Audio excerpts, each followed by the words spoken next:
Hello. आज हम लोग शुरू करेंगे आधुनिक भारत का ही है ईस्ट इंडिया कंपनी के आर्थिक नीति के साथ भारतीयों का शोषण कैसे हुआ, जो कि हर एक एग्जाम में भर भर के क्वेश्चन आता है ना।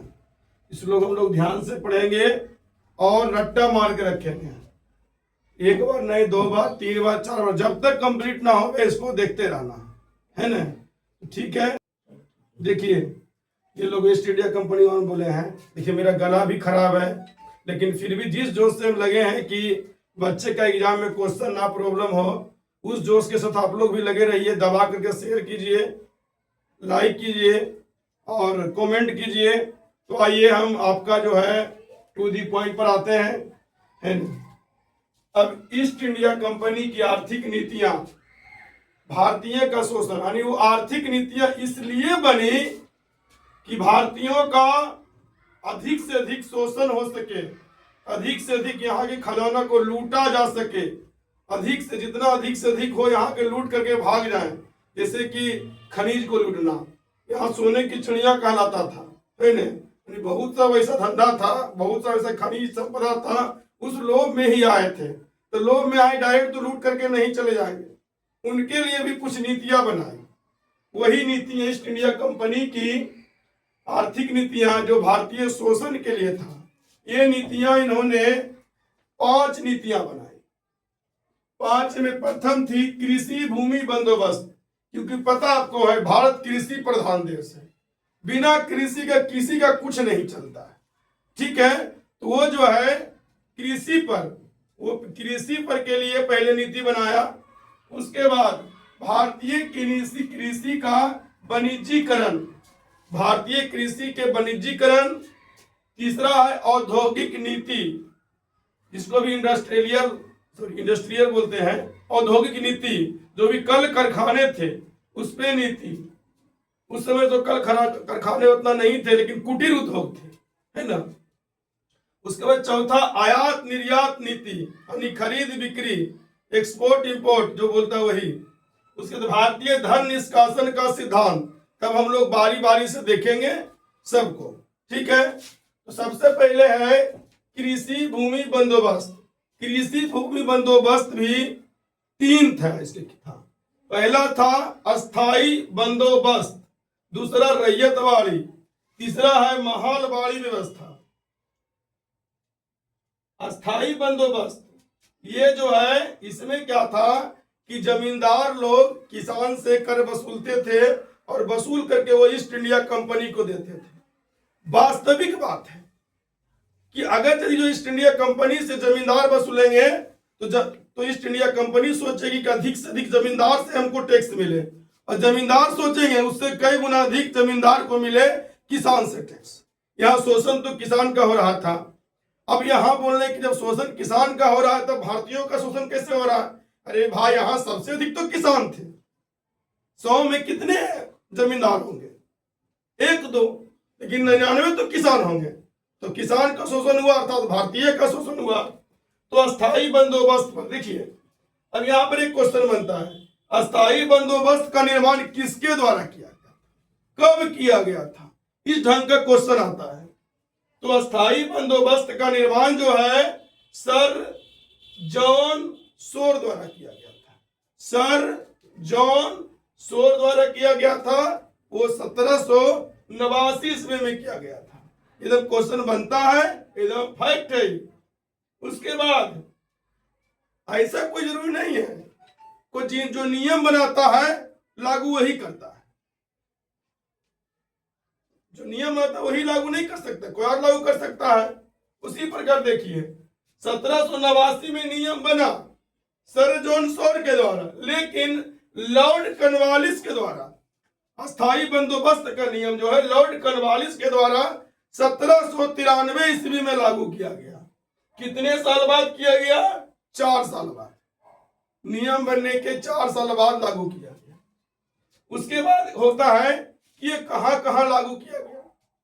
अब ऐसा नहीं कि बना ऑटोमेटिक पूरा, कहीं तो प्रैक्टिकल करता है, कुछ भी होता तो थोड़ा जगह पर लागू करता है, अगर अच्छा चला तब जाकर हर जगह लागू किया जाता है। तो मान लिया ठीक है, तो ये बंगाल पर किया, बिहार पे लागू किया, उड़ीसा पर किया। प्रयोग के तौर पर मानिए ये 3 जगह किया, बंगाल, बिहार, उड़ीसा। जब लगा कि नहीं ठीक ठाक चल रहा है, कोई भी चीज ठीक ठाक चल रहा है, तब सोचता कि अब आगे भी लागू करना चाहिए। उसके बाद क्या किया, बनारस और मद्रास, जो कि वर्तमान में भी चेन्नई है, मद्रास है ना, बनारस में वाराणसी कहा जाता है।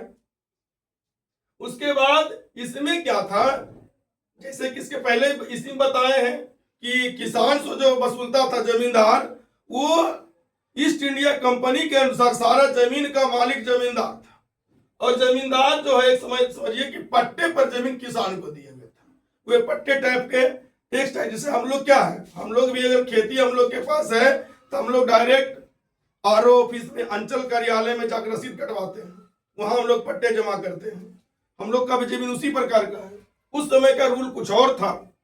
तो जमींदारों की भूमि का मालिक जमींदार होता था, जो कि 19% भूमि कर, उस समय का जो भूमि का टैक्स था, उस समय जो है पूरे भारत के भूमि पर 19% पर अस्थाई बंदोबस्त लागू था। तो पूरे भारत नहीं, बल्कि वहां ईस्ट इंडिया कंपनी आया हुआ था, तो ईस्ट इंडिया कंपनी के भारत के 19% भूमि पर ये लागू था।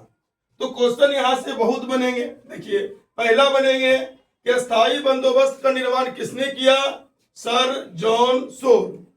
दूसरा क्वेश्चन बनेगा, अस्थाई बंदोबस्त का निर्माण कब हुआ, 1789 ईस्वी में।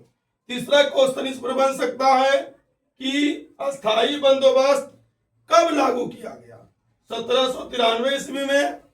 ये किसके, मतलब ये जो लागू किया गया, इसको लागू कौन किया, लॉर्ड कॉर्नवालिस। फिर क्वेश्चन इस पर बनेगा कि अस्थाई बंदोबस्त जो है पहले कहां लागू किया गया। तो एक स्टेट भी दे सकता है, वो बंगाल दे देगा, 4-3 वो अलग स्टेट दे देगा, या तो फिर एक दे देगा आपको बिहार, 3 अलग स्टेट देगा जो इससे मिलता नहीं रहेगा, एक उड़ीसा दे देगा, या तो फिर 3 स्टेट करके, 2 स्टेट करके भी ऑप्शन बना सकता है।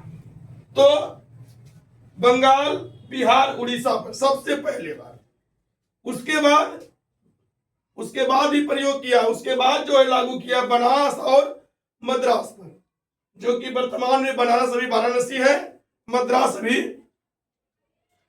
उसके बाद जो है ये जो जमींदारों जो है, मतलब भूमि जो था, उसका मेन असली मालिक इस समय जो अस्थाई बंदोबस्त के समय वो जमींदार हुआ करते। और ये जो अस्थाई बंदोबस्त जो है ईस्ट इंडिया कंपनी के भारत का 19% भूमि पर जो है लागू था। अब हम लोग चलते हैं, अब दूसरी हम लोग का है रैयतवाड़ी व्यवस्था। अभी भी देखिए जमीन के अभी देखिए रसीद उसमें लिखा रैयत का नाम रहता है, वही रैयतवाड़ी मतलब क्या था, इसमें क्या था कि डायरेक्ट किसान जो ईस्ट इंडिया कंपनी को टैक्स अदा करता था, टैक्स जमा करता था। इसमें सर्वप्रथम जो है कहीं तो लागू हुआ अगर रैयतवाड़ी व्यवस्था हो, वो तो कहीं लागू हुआ होगा, कहीं तो पहले लागू हुआ होगा। तो कहां लागू हुआ, 12 महल में, 12 महल में लागू हुआ। और ये जो किसके द्वारा लागू किया गया, ये लागू किया गया कैप्टन रीड के द्वारा। ठीक है, तब कब लागू किया गया, 1972 ईस्वी में। ये भी है प्रयोग भाई कि कितना दिन के लागू किया गया, क्वेश्चन बनता है कि रैयतवाड़ी व्यवस्था कितने दिन के लागू किया गया था। ये 10 वर्षों के लिए लागू किया गया था। उसके बाद है कि रैयतवाड़ी व्यवस्था मद्रास में कब लागू किया गया था, तो मद्रास में 1820 ईस्वी में लागू किया गया था। फिर क्वेश्चन बचता है कि जो है मद्रास में 1820 में रैयतवाड़ी लागू किया गया था। ठीक है, तो किया गया था तो कौन किया था, करने वाले भी तो कोई होंगे, राम मोहन सोन कोई भी होगा। तो ये टॉमस मुनरो तथा कैप्टन रीड द्वारा, ये दोनों द्वारा किया गया था। इस तरह से क्वेश्चन आता। फिर ये जो है रैयतवाड़ी व्यवस्था है, कुछ भूमि पर तो लागू ही होगा, है ना, कितना भूमि पर लग, जब वो 19% पर था, ये भी तो होगा ईस्ट इंडिया कंपनी के अनुसार भारत के भूमि पर होगा। तो ये सबसे अधिक भूमि पर था, और कितना था, 51% भाग पर था, ये 51% भाग पर था। इस प्रकार से रैयतवाड़ी व्यवस्था का इसमें महत्वपूर्ण क्वेश्चन में जो कि बताए हैं। ठीक है, अब हम लोग चलते तीसरा, तीसरा है महालबाड़ी व्यवस्था। तीसरा है महालबाड़ी व्यवस्था। ये जो है पंजाब में लागू किया गया था। कोई भी व्यवस्था आएगा कहीं न कहीं लागू किया ही जाएगा। ये पंजाब में लागू किया गया था। अब लागू किए हैं तो लागू करने वाले उस समय जब ईस्ट इंडिया कंपनी था तो उसी का कोई भी होंगे, ठीक है। तो लागू करने वाले थे ये हॉल्ट मैकेंजी। कौन थे? Holt Mackenzie. ये लागू किया गया तो कितना भूमि पर होगा उसका भी मानक तय होगा। ये 30% भूमि पर महालबाड़ी लागू किया गया था। इससे देखिए बहुत सारे क्वेश्चन बन रहे हैं जो कि आपको एकदम ध्यान से एकदम कंप्लीट कर लेना है। चलिए अब अगला चलते हैं। इससे पहले देख रहे हैं कितना गला खराब है, फिर भी आप लोग के लिए हम इतना बोल रहे हैं। तो आप लोग जो है लाइक कीजिए, दोस्तों के अधिक से अधिक शेयर कीजिए, और अगर चैनल सब्सक्राइब नहीं किए हैं तो सब्सक्राइब कीजिए ताकि हमारा जोश जुनून और बढ़ा रहे, जिससे कि और उसके बारे में हम आपको बढ़ाते रहें। देखिए अब हम लोग पढ़ेंगे दूसरा टॉपिक है भारतीय कृषि का वाणिज्यीकरण। वाणिज्यीकरण। अब वाणिज्यीकरण भारतीय कृषि का, तो भारतीय कृषि में पहले होता ही क्या था? धान, गेहूं, खाद्यान्न फसल, है ना। तो खाद्यान्न फसल पर, तो खाद्यान्न फसल था धान गेहूं। तो धान गेहूं पे उतना तो वो बिजनेस के पर्पज से था नहीं, वो तो खाने योग्य था। लेकिन अंग्रेज ईस्ट इंडिया कंपनी को क्या था? हमसे टैक्स वसूलना था। तो वो तो कुछ ऐसा तरकीब लगाएगा, कुछ अलग फसल बोवाएगा जिससे कुछ पे ज्यादा टैक्स मिले उससे। ये जो है धान गेहूं पर व्यापार तो उतना कर नहीं सकता है, तो इसके लिए कुछ अलग तरह के वो तरकीब लगाया। सोचा, क्या सोचा कि खाद्यान्न फसलों के स्थान पर वो नकदी फसल जो है वो व्यापारिक फसल जिसको बोलते हैं वो उसको उगवाना शुरू कर दिया। उससे ये मतलब नहीं था कि यहाँ के भूमि बंजर हो जाएगी, यहाँ के लोग भूखे मरेंगे, उससे कोई मतलब नहीं। उसको टैक्स आना चाहिए था और उसका व्यापार हो सके। जब व्यापार होगा तभी टैक्स आएगा, है ना। तो खाद्यान्न फसलों के स्थान पर नकदी व्यापारिक फसल, जैसे कि नील उगाया। नील से जानते हैं कि बंजर भूमि होता था, इसी पर जो है बहुत सा आंदोलन भी हो गया था। चलिए फिर हम उसके बारे में चर्चा करेंगे। फिर है अफीम। 11वें कहते हैं अफीम कितना नशीला पदार्थ है, लेकिन उससे उसको क्या मतलब था, है ना। उसके बाद है जूट और कहवा। कहवा मतलब कॉफी, है ना। कॉफी पीने से पेट तो नहीं बढ़ जाएगा, लेकिन उसको क्या है, उसको तो व्यापार करना था, शोषण करना था, ऐसा फसल ही उगाना था उसको, है ना। ये उगाने पर बल दिया। उसके बाद हम लोग पढ़ेंगे औद्योगिक नीति, है ना, जो कि उस समय कल कारखाना छोटे छोटे रूप में थे, लघु उद्योग थे। भारतीय लघु, मध्यम तथा कुटीर उद्योग। लघु मतलब छोटा उद्योग, मध्यम जिसमें 10, 20, 50 आदमी काम करने वाला, कुटीर उद्योग घरेलू 10, 5 को 2-4 को मिलकर काम करने वाला, है ना। भारतीय लघु मध्यम तथा कुटीर उद्योग को नष्ट कर दिया। अब यहाँ का उद्योग जब नष्ट हो जाएगा तो काम करने के लिए कहीं न कहीं कुछ तो खोजेंगे, कुछ तो करना चाहेंगे, है ना। तो नष्ट कर दिया गया लघु मध्यम कुटीर उद्योग। तो ब्रिटिश माल को भारतीय बाजार में बहुतायात में लाया गया, भर भर के लाया गया। पानी के जहाज में पूरा भर भर के लाया गया। इतना ला दिया कि पूरा समझिए कि ऐसे भी यहाँ का जो है मटेरियल बहुत अच्छा था, अच्छे क्वालिटी का था। लेकिन कुटीर उद्योग के वजह से आप बताओ, चरखा से बनाओगे तो कितना बनाओगे? कम ही मात्रा में बनाओगे। और वहां से जो है तो उसको क्या किया गया, वहां से यहाँ लाया गया और वहां फैक्ट्री में बनता था। तो फैक्ट्री से ला करके यहाँ पूरा भर दिया मार्केट में। और ठीक है, उसके बाद इसका उद्देश्य क्या था? कच्चे माल की प्राप्ति, जिससे हम लोग यहाँ चरखा से बनाते थे। जिस कच्चे माल से, वही कच्चे माल का वही प्रयोग करता था। लेकिन उसके पास मशीन था आधुनिक, जो कि दिन भर में हम लोग 5 कपड़ा बना सकते हैं, वो बनाता था 5000 कपड़ा। तो कच्चे माल की नीड उसको जरूरत होगी। तो यहाँ से कच्चे माल ले जाने के लिए, कच्चा माल क्यों क्या ले जाएगा यहाँ से, जब यहाँ के लोग खुद प्रोडक्शन बंद कर देंगे तो कच्चा माल क्या करेंगे? जो भी रेट मिलेगा तो सस्ते रेट में इसको कच्चा माल मिल जाएगा। उसके बाद प्राप्ति, उसके बाद क्या करेगा? जो वहां तैयार होगा माल, उसको लाके इंडिया में, जब यहाँ प्रोडक्शन नहीं होगा तो मजबूरन हमको तो खरीदना ही पड़ेगा। अब हम नंगे तो नहीं घूमेंगे आदि मानव की तरह, कपड़ा तो खरीदना पड़ेगा, जो भी चीज है। तो तैयार माल को जो है यहाँ बाजार में ला करके बेचना। इसका यही रूल था उद्योग नीति का। अब है आयात निर्यात की नीति, यानी खरीद बिक्री, है न। भारत के निर्मित वस्तुओं पर अत्यधिक कर क्या कर दिया कि हम लोग कोई वस्तु बना रहे हैं, है न। अब चरखा से बना रहे हैं, तो यहाँ जब छोटा उद्योग था तो उसी से बना रहे होंगे। तो मान लीजिए टी शर्ट है जो हम पहने, यही टी शर्ट देखिए, है न। यही टी शर्ट के मान लीजिए रेट हम 50 रुपए तक हम बेच सकते हैं मार्केट में, लेकिन क्या कि ब्रिटिश सरकार इस पर जो है 50 रुपए का टैक्स लगा दिया। तो 50 रुपए का टैक्स लगा दिया, 50, अभी 100 रुपये में बिकेगा, है न। और वो क्या किया अंग्रेज सरकार, वो चतुराई क्या किया, यहां से जो कच्चा माल ले गया प्रोडक्शन में, उसको भी खर्चा पड़ रहा है इसमें 75 रुपया। लेकिन इंडिया में वो विदेशी जो इंग्लैंड का कपड़ा था उसमें मात्र 5% का टैक्स लगा। तो अगर 5 रुपये का लगाया, 75 प्रोडक्शन है, 5 रुपये टैक्स, 80 में बेच दिया, जबकि हम तो 50 में बेच रहे हैं। हमारे साथ तो 50 का वो टैक्स कर ले रहा है, इस वजह से हो गया 100 रुपया। अब उसका रेट जो 80 रुपया, जबकि प्रोडक्शन सस्ता में दे रहे हैं, लेकिन कर के वजह से हम लोग का जो है धंधा चौपट कर दिया गया। ठीक है, तो ब्रिटिश निर्मित वस्तुओं को न्यूनतम कर दिया गया। तो न्यूनतम कर देगा भाई, तो 80 में बेचेगा, अरे 50 में बेच, ये 100 में बेचेगा। तो कोई भी हो थोड़ा सा नॉर्मल भी रहेगा तो लोग कम रेट की वजह से खरीद भी सकते हैं। चलिए अब अगला चलते हैं, भारतीय धन निष्कासन का सिद्धांत, है न। भारतीय धन निष्कासन का सिद्धांत ये ड्रेन ऑफ वेल्थ, ठीक है, ड्रेन ऑफ वेल्थ है, जो कि दादा भाई नौरोजी लिखे थे इसको। अब खरा सा देखिए, अब जो है ये कहां लिखे थे उस समय बताइए।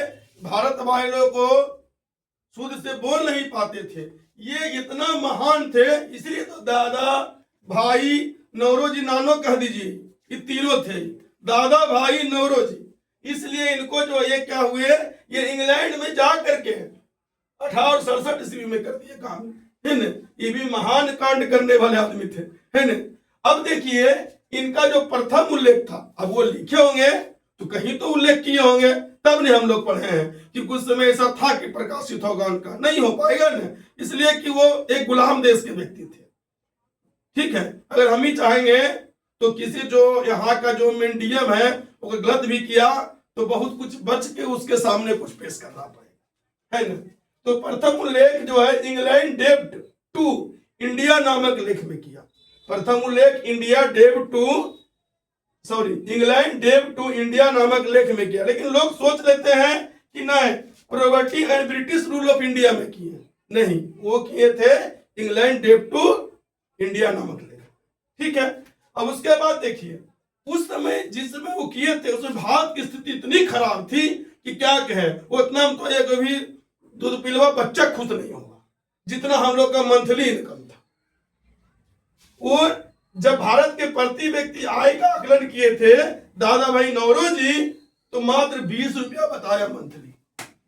20 रुपया में कोई बच्चों खुश होगा भेजिए, है न। 20 रुपया बताए थे मंथली, सोचिए कितना स्थिति खराब रहा होगा। तो बताए होंगे तो कोई तो ईस्वी में बताए होंगे, है न। तो वो बताए थे 1867 ईस्वी, है न, कि भारत का जो है प्रति व्यक्ति आय 20 रुपया है। अब जो है इसके बाद कलकत्ता अधिवेशन हुआ। ठीक है, कलकत्ता अधिवेशन 1996 में हुआ, वो इंडियन कांग्रेस के द्वारा कराया गया था, है ना। इंडियन नेशनल कांग्रेस के द्वारा कलकत्ता अधिवेशन 1896 में हुआ। उसमें क्या हुआ, सर्वप्रथम स्वीकारा गया कि जो है भारतीय धन निष्कासन के सिद्धांत को सर्वप्रथम स्वीकारा गया। तो स्वीकारने वाले भी कोई व्यक्ति हो, है न, वो था सिद्धांत था एक, है न, वो सिद्धांत था बर्गिंघम सिद्धांत, है न। ये बोलिए बहिर्गमन बोलिए या धन का निष्कासन सिद्धांत बोलिए, है न। अरे बहिर्गमन मतलब बाहर निकाला गया धन को, हटावते की लंबा चौड़ा कर रहा है। ठीक, अब कह रहा है कि दादा भाई नौरोजी, ये नौरोजी बोलिए जो बोल दिए, तो इस सिद्धांत बना, इनका समर्थन तो कोई किया होंगे, बहुत लोग समर्थन किए, लेकिन मुख्य समर्थक कोई हुए होंगे कि जी जान लड़ाए होंगे। तो समर्थक भी कोई जरूरी नहीं कि इंडिया के होंगे, अरे भाई किसी किसी को अगले देश वाला भी विदेश वाला भी तो कोई लोग हो गए है ना। इसमें जो है प्रमुख जो है उसके समर्थक थे महादेव गोविंद रनाडे, महादेव गोविंद रनाडे, आरसी दत्त थे तथा विलियम डिग्बी भी थी, विलियम डिग्बी भी थे। अब हम लोग इससे संबंधित जो है पुस्तक है और लेखक के बारे में देखेंगे, जो कि ये सब भी बताए हैं, पूरा इंपोर्टेंट है, भर भर के क्वेश्चन आएगा है ना। अब देखिए इसमें जो पुस्तक और लेखक है ना, तो पॉवर्टी